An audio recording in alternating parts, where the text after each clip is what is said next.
तो एपिसोड के स्टार्टिंग में हमारे जो हीरोज हैं वो होते हैं एक सिटी में जहाँ पे वो ढूंढ रहे होते हैं पोकेमोन सेंटर। बट तभी उन्हें एक आवाज सुनाई देती है और हमारे जो हीरोज हैं उस आवाज का पीछा करते हुए आगे चले जाते हैं। और वहीं जो हमारे हीरोज हैं वो देखते हैं ऑफिसर जेनी को। तो जो ब्रॉक है वो वापस अपने पुराने रूप में आ जाता है। बट जो क्रोगंक और मिस्टी होते हैं वो ब्रॉक को लाइन पे ले आते हैं। और फिर जो ऐश है वो ऑफिसर जेनी से पूछता है कि उस वहाँ पे जो सिचुएशन है वो क्या है। और जो ऑफिसर जेनी है वो उनको सिचुएशन के बारे में बताती है और उनको बताती है कि वहाँ पे क्या होता है। जिसपे जो ऐश है ऑफिसर जेनी की मदद करने के लिए अपने गैंगार को पोकेबॉल से बाहर बुलाता है। और उसी के बाद जो हमारे हीरोज हैं वो ऑफिसर जेनी के साथ उस घर की तलाशी लेने चले जाते हैं। और जो ऑफिसर जेनी और जो मिस्टी है वो एक टीम में रहते हैं और ऐश और जो ब्रॉक और गैंगार ऑब्वियसली वो एक टीम में रहते हैं। और जो मिस्टी और जो ऑफिसर जेनी है वो अपनी तलाशी ले रहे होते हैं। पर तभी जो मिस्टी है उसको एक घोस्ट टाइप पोकेमोन दिखता है। बट वो कौन सा पोकेमोन होता है उसका कोई पता नहीं होता। बट वो उसी के बाद वहां से गायब हो जाता है। और वहीं दूसरी तरफ जो ब्रॉक और ऐश होते हैं उन्हें भी वो घोस्ट टाइप पोकेमोन दिखता है। जिसपे जो ऐश है वो अपने गैंगार को शैडो बॉल को यूज करने के लिए कहता है। बट इससे पहले कि उसका अटैक उसको हिट करता वो जो घोस्ट टाइप पोकेमोन है वहां से भाग जाता है। बट जो पोकेमोन है वो पिकाचू के इलेक्ट्रो वेब से बच जाता है। और वो जो ऐश के सामने जैसे ही गुजरता है जो ब्रॉक है वो नोटिस कर लेता है और उसको पता चल जाता है कि वो जो पोकेमोन है वो असल में एक बैनेट है। फिर जो ब्रॉक है वो इसके बारे में ऑफिसर जेनी को बताता है। और जैसे ही उसके बारे में बता रहा होता है दोबारा से हमारे हीरोज को जो है वो एक और आवाज सुनाई देती है। और जो बैनेट है वो दूसरे घर में होती है जिसकी तलाशी लेने हमारे हीरोज चले जाते हैं। बट इससे पहले कि वो उसको पकड़ पाते वो वहां से भी भाग जाती है। और ऐसा करते करते हमारे हीरो जो है वो उस जगह के पूरे घरों को छानबीन कर लेते हैं जहाँ पे जो बैनेट है वो जाती है। बट वो फिर भी उसको नहीं पकड़ पाते। और एट द एंड रात में जो ऑफिसर जेनी है वो हमारे हीरोज को बताते हैं कि जो बैनेट है उसने क्या क्या चोरी किया उस घर से, जो कि बहुत सारा सामान होता है। बट जो हमारे हीरोज है वो ये नहीं समझ पाते कि आखिर उसने ये जो सामान है इसको चुराया क्यों। और उसी के बाद वहीं दूसरी तरफ जो बैनेट होती है वो एक सुनसान से घर में रहती है जहाँ पे उसने जो भी सारी चीजें जो चुरा रखी होती है वो वहाँ रखती है। और वो उनको एक एक करके ट्राई करती है बट उनको उनमें से कुछ भी अच्छा नहीं लगता। तब जो बैनेट है वो अपने माउथ पॉकेट से एक फोटो निकालती है जो उसके प्रीवियस ओनर की होती है। और वो उसको देखने के बाद बाहर चली जाती है। और वहीं दूसरी तरफ जो हमारे हीरोज होते हैं वो बैनेट के बारे में पोकेडेक्स से जानकारी ले रहे होते हैं और उन्हें फिर भी कुछ समझ नहीं आता। जिसपे जो ऐश है वो उसे ढूंढने के लिए सोचता है जिसपे ऐश के पोकेमोन भी उससे एग्री करते हैं और हमारे हीरोज भी उससे एग्री कर जाते हैं। बट वो बहुत ही ज्यादा थके हुए होते हैं, उनको भूख भी लग रही होती है। तो इसीलिए वो पास के पोकेमोन सेंटर में जाते हैं जहाँ नर्स जो को देख के जो ब्रॉक है वो फिर से वापस पहले के जैसा हो जाता है। बट जो क्रोगंक है वो उसको फिर से लाइन पे ले आता है। और दूसरी तरफ जो बैनेट होती है वो फिर से घर घर जाके कुछ चीजों को जो वो ढूंढ रही होती है। और एट द एंड उसको वो नहीं मिलता वो जो चाहती है। तो फिर से उसी फोटो की तरफ देखने लग जाती है उसके प्रीवियस ओनर की। और जो हमारे हीरोज होते हैं वो उसी पोकेमोन सेंटर के बाहर होते हैं। और जैसे ही वो बैनेट को ढूंढने जाते हैं वो देखते हैं कि जो बैनेट है वो तो असल में उनके ही सर के ऊपर जो वो घर है वहाँ पे बैठी होती है। और जैसे ही जो वो बैनेट को देखते हैं तभी वहाँ पे एक हवा का झोंका जो है वो बैनेट के हाथ से वो जो फोटो वो गिरा देता है जिसको जो ब्रोक है वो पकड़ लेता है। और जो बैनेट है उस फोटो को वापस लेने के लिए हमारे हीरोज पे अटैक कर देती है।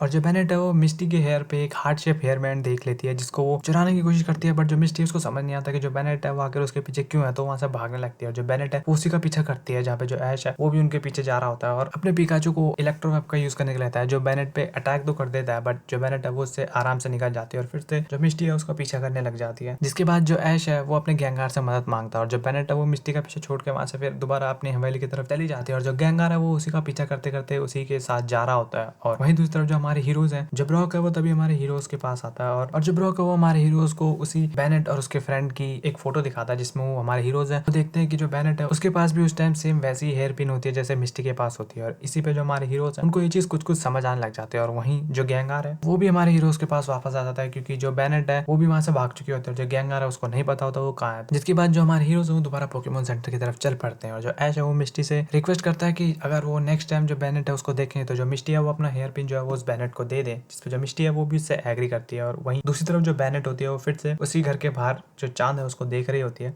और फिर उसी के बाद जो बैनेट है उसको अपनी पुरानी मेमोरी जो है याद आती है जब जो बैनेट है वो असल में एक डॉल हुआ करती थी और कैसे उसकी जो फ्रेंड है उसके साथ खेला करती थी। बट उसके बाद जो उसकी फ्रेंड है वो वहां से दूर चली गई और जो बैनेट की डॉल है वो वहीं रह गई। जिसके बाद जो डॉल है वो बैनेट में बदल गई और जो बैनेट है वो अपने उसी फ्रेंड को ढूंढने इधर उधर घूमती रही। बट उसको वो फ्रेंड है वो कहीं नहीं मिली। वो एक फोटो मिली थी उसकी फ्रेंड की जिसके चलते उसने देखा कि उसकी फ्रेंड ने उसको जो हेयर पिन गिफ्ट की थी वो तो उसके पास है ही नहीं। तो वो उसको ढूंढने लगती है इधर उधर। जिसके बाद उसी घर में उसको पिन मिल तो जाती है बट वो बहुत पुरानी हो चुकी होती है इसलिए वो टूट जाती है। और उसी के बाद अगली सुबह जो हमारे हीरोज हैं वो फिर से बैनेट को ढूंढने उस जंगल में चले जाते हैं। और हमारे जो हीरोज हैं उनको वो पुराना घर मिल भी जाता है और वो उसके अंदर जाके देखते हैं तो उन्हें वो सारी चीजें मिल जाती हैं जो बैनेट ने असल में एक टाइम पे चोरी की होती है। और जो हमारे हीरोज है वो समझ जाते हैं कि जो बैनेट है वो यहीं रहती है। तो उस पे जो ऐश है वो उसी बैनेट और उसकी फ्रेंड की जो फोटो है वो उसको दिखाता है और बैनेट को जो वो बाहर आने के लिए कहता है। जिसके बाद जो बैनेट है वो बाहर आ जाती है और ऐश के हाथ से वो फोटो ले लेती है। जिसपे जो ऐश है वो बैनेट को वो हेयर क्लिप दे देता है जो मिस्टी की होती है। जिसको देख के जो बैनेट है वो बहुत ज्यादा खुश हो जाती है। और उसी के बाद जो ऐश है वो बेनेट को कहता है कि हम जो है तुम्हारी मदद करेंगे, तुम्हारी फ्रेंड या जो ट्रेनर है उसको ढूंढने में। जिसके बाद जो बेनेट है वो बहुत ज्यादा खुश हो जाती है। और इसी के बाद जो हमारे हीरोज हैं वो बेनेट के साथ चल पड़ते हैं उसकी ट्रेनर या फ्रेंड को ढूंढने। बट जो हमारे हीरोज हैं वो बहुत ढूंढते हैं बट उनको नहीं मिलती। और वो जो फोटो है उसमें उसके ट्रेनर की जो फेस है वो भी बिल्कुल एकदम खराब हो चुका होता है, तो उसमें वो ढंग से नहीं दिखता है। जिसपे जो मिस्टी है वो हमारे हीरोज को बताते हैं कि ये जो फोटो है शायद तब की है जब वो घर नया तो था, बट अब जो बेनेट की ट्रेनर है वो शायद अब मूव आउट हो चुकी है और वो शायद यहाँ कभी ना आए। जिसपे जो बेनेट है वो थोड़ी उदास हो जाती है। बट जो ऐश है वो उसको कहता है कि तुम हार मत मानो, हम तुम्हारी मदद करेंगे। और जो ऐश के पोकेमोन है वो भी उसको चेयर अप कर रहे होते हैं। और इसके बाद हमारे हीरो जो है फिर से बेनेट के ट्रेनर या उसकी फ्रेंड को ढूंढने निकल पड़ते हैं। बट ऐसा करते करते पूरा दिन निकल जाता है और जो हमारे हीरोज हैं वो फिर भी जो बेनेट के फ्रेंड है उसको नहीं ढूंढ पाते। और उसी के बाद शाम हो चुकी होती है और जो हमारे हीरोज हैं वो वहीं बेनेट को जो वो गुड बाय करते हैं। और जो बेनेट है वहाँ से उदास होकर चली जाती है। और जो हमारे हीरोज हैं वो भी पोकेमोन सेंटर की तरफ चल पड़ते हैं। बट वहीं पे जो गैंगार है वो बेनेट के पीछे चल पड़ता है। और जो गैंगार है वो देखता है कि जो बेनेट है वो एक जगह अकेले बैठी हुई है और उस फोटो को देखे जा रही है। और जो बेनेट है वो उसी फोटो को देखे जा रही होती है और वो उसके लिए बहुत ज्यादा उदास होती है। और जो बेनेट है वो असल में एक कार्गो ट्रेन के ऊपर जो वो बैठी होती है। और उसी के बाद जैसी जो गैंगार है वो बेनेट के पास जाता है और उससे पूछता है उसके बारे में। जो बेनेट है वो गैंगार को फोटो दिखाती है और उसी के बाद जो वो कार्गो ट्रेन है वो वहां से चल पड़ती है। और जो बेनेट है वो भी उसी ट्रेन के ऊपर बैठी होती है तो वो भी उसी के साथ चली जाता है इस पे। वहीं दूसरी तरफ जो ब्रॉक है वो उसी फोटो के बारे में सोच रहा होता है। और उसी के बाद जो हमारे हीरोज हैं वो जैसे ही पोकेमोन सेंटर में पहुंच, जो ब्रॉक है उसका माइंड एकदम से क्लिक करता है और नर्स जॉय को देख के एकदम से समझ जाता है कि उस फोटो में वो जो बेनेट के साथ जो लड़की थी वो असल में नर्स जॉय थी। जिसपे हमारे हीरोज को पहले तो इस पे यकीन नहीं होता, लेकिन बाद में उनको भी ये चीज थोड़ी थोड़ी वैलिड लगने लग जाती है और वो भी इसको देख के काफी शॉक हो जाते हैं। और जो नर्स जॉय है उसको कुछ नहीं पता होता कि यहाँ पे क्या चल रहा होता है। और उसी के बाद जो ऐश और पिकाचू हैं वो बेनेट को ये बताने चले जाते हैं और तभी वो मिलते हैं बीच में गैंगार से। जिसपे वो गैंगार को भी उसके साथ जाने के लिए कहते हैं। बट जो गैंगार है वो उन्हें बताता है कि जो बेनेट है वो तो असल में जा चुके हैं। जिसके बाद जो हमारे हीरोज हैं ऐश, पिकाचू और गैंगार वो बेनेट को ढूंढने निकल पड़ते हैं। और जो गैंगार है वो हमारे हीरोज को रास्ता दिखा रहा होता है और जो ऐश है वो अपने ड्रैगनाइट पे बैठ के गैंगार जो है उसका पीछा कर रहा होता है। और वहीं दूसरी तरफ जो नर्स जो है उनको यकीन नहीं होता कि जो बेनेट है वो उसी के बारे में बात कर रहे हैं जो उसके बचपन में फ्रेंड हुआ करती थी। और उस पर काफी ज्यादा उदास होती है कि जो बेनेट है वो उसके साथ नहीं है अभी। और वहीं दूसरी तरफ जो हमारे हीरोज हैं वो बेनेट को ढूंढ लेते हैं और जो ऐश है वो बेनेट के पास जाता है और उसको बोलता है कि उन्होंने उसकी जो फ्रेंड है उसको ढूंढ लिया है। जिसपे बेनेट जो है बहुत ज्यादा खुश होती है। और जो हमारे हीरोज हैं वो बेनेट को वहां से दोबारा नर्स जॉय के पास ले चलते हैं। और फिर उसी के बाद जो हमारे हीरोज है वो बेनेट को ले आते हैं नर्स जॉय के पास। जिसपे पहले तो जो नर्स जॉय है वो बेनेट को देख के थोड़ा कंफ्यूज होती है। बट जैसे ही वो उसके पास वो हार्ट शेप हेयर पिन देखते जो नर्स जो है उसको समझ आ जाता है कि जो बेनेट है वो वही डॉल है जिसके साथ वो पहले खेला करती थी। तो इसके बाद जो नर्स जो है बहुत ज्यादा खुश हो जाती है अपनी पुरानी फ्रेंड को देख के। और जो हमारे हीरोज और जो बेनेट खुद होती है वो भी इसको देख के बहुत ज्यादा खुश होती है। और वहीं जो लैटियस है वो ऊपर से ये सब देख रहा होता है। और उसी के बाद नेक्स्ट मॉर्निंग जो हमारे हीरोज हैं वो बेनेट को गुड बाय करते हैं। और जो बेनेट है वो नर्स जॉय की असिस्टेंट बन के वहीं नर्स जॉय के साथ रहती है। और जो हमारे हीरोज हैं वो उसी के बाद चल पड़ते हैं अपने नेक्स्ट एडवेंचर पे।